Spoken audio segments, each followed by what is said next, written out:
bagaimana Prof melihat seperti sistem di Cina misalnya? Cina itu kan orang tidak bisa sembarangan menggunakan WA, ya, artinya terkontrol.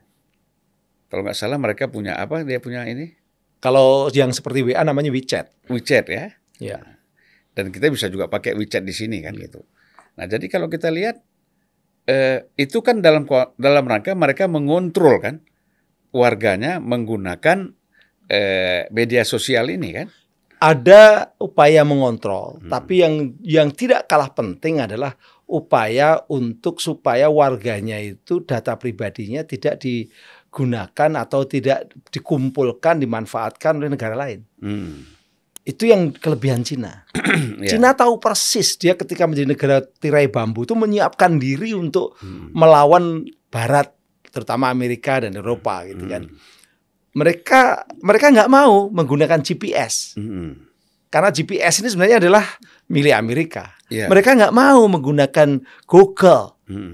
Mereka punya Baidu. Mereka nggak mau menggunakan Facebook. Mereka punya Ren. Mereka nggak mau menggunakan Twitter. Mereka punya Weibo. Nggak mau pakai WhatsApp. Punyanya WeChat. Semua dipersiapkan.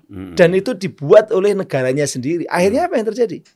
Kalau kita kita pakai WhatsApp, kita pakai Google, otomatis data-data kita itu ya lari ke WhatsApp, lari ke Google.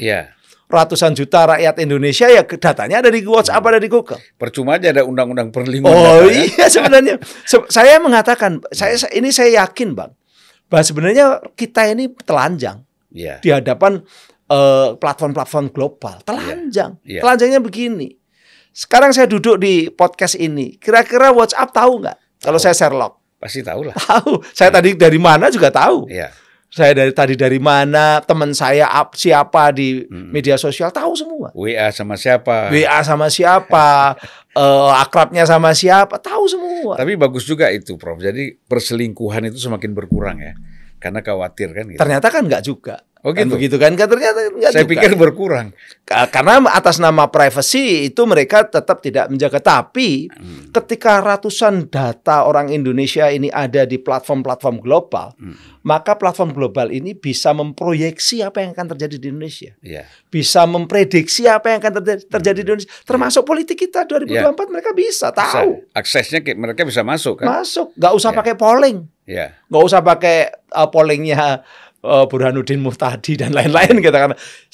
Mereka bisa siapa yang paling banyak di like, di share, di komen itu tokoh-tokoh yang sekarang dianggap sebagai calon presiden itu siapa kan tahu mereka. Ya dari Twitter, dari Facebook, dari itu total sampling.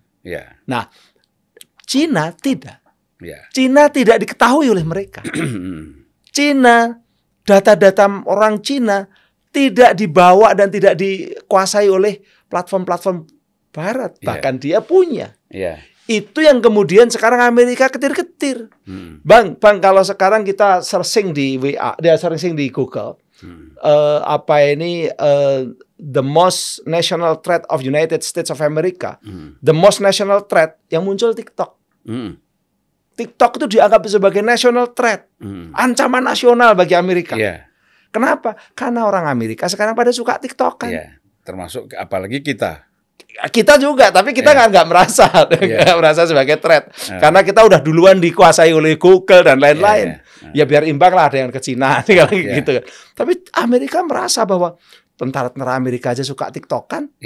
Berarti kan belajar dari Amerika sendiri terhadap dirinya bahwa ketika platform-platform global dari Amerika itu juga ngambil data-data dari berbagai negara, jangan-jangan TikTok ngambil data-data kita kan begitu. Itu yang terjadi, makanya TikTok dicoba untuk dibatasin oleh mereka. Sebenarnya ini adalah perang pengambilan data, perang surveillance. Istilahnya itu surveillance capitalism.